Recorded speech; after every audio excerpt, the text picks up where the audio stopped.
another day, another chabo mga idol. Gumawa ako ng flying pen. Ayan. Na pwede din nating maging breeding pen.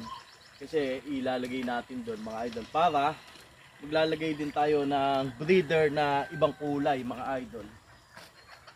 Siyempre ang halo-halo dito, yung puro benja. Siyempre, di ba? Ngayon, pagka mag-ano, hindi natin ihahalo yung ibang kulay. Eh sayang yung area, maluwang kasi. Kaya ngayon, mag-set up tayo ako ng ito, flying pen sa area na to. O kaya doon. Tapos maglalagay ako ng itlogan. So, ayan. Abangan nyo kung sino ilalagay ko dito, mga idol. So, yan. Yan. Gagawa sana ako ng mga 4 na ganito. Ang problema, malakas pala sa kawayan. So, medyo nakakapagod yung magkayas. But anyway, ayan, ito. 4 to na ganito. Ayan, ganyan tsura, mga idol. Yan. Yan, tapos lalagyan ko ng itlogan para sa kanila.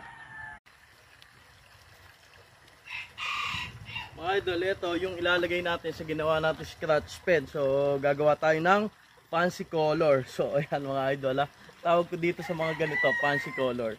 So, ayan, ito. Ito, blood ng mottled. Kaya lang di siya kasi mottled parang Colombian mottled, ganon. Kasi syempre yung pagkapino ng kulay. But anyway, dahil mga off color, gagawin na lang natin sa kanila is yung tinatawag na fancy color, yung mga magagandang kulay, 3 colors, mga ganon. So yan. So yung mga magiging anak na to. Ito maganda sa mga garden, tsaka mga pang pet mas maganda siya. Kasi yung kulay niya. Ito. Mami ito mo. Yan, nilagyan ko na ng mga idol. Nilagyan ko na ng yan. Ang luwang Good na good Merong parang fiberglass na tira dun sa kabilang bahay. So hiningi natin para siyang ilalagay natin dito.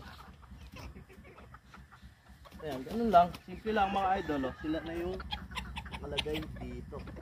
Yan. Di ba? Ang ganda, di ba? Yung mga benja natin, Lagyan natin ng itlogan, lalagyan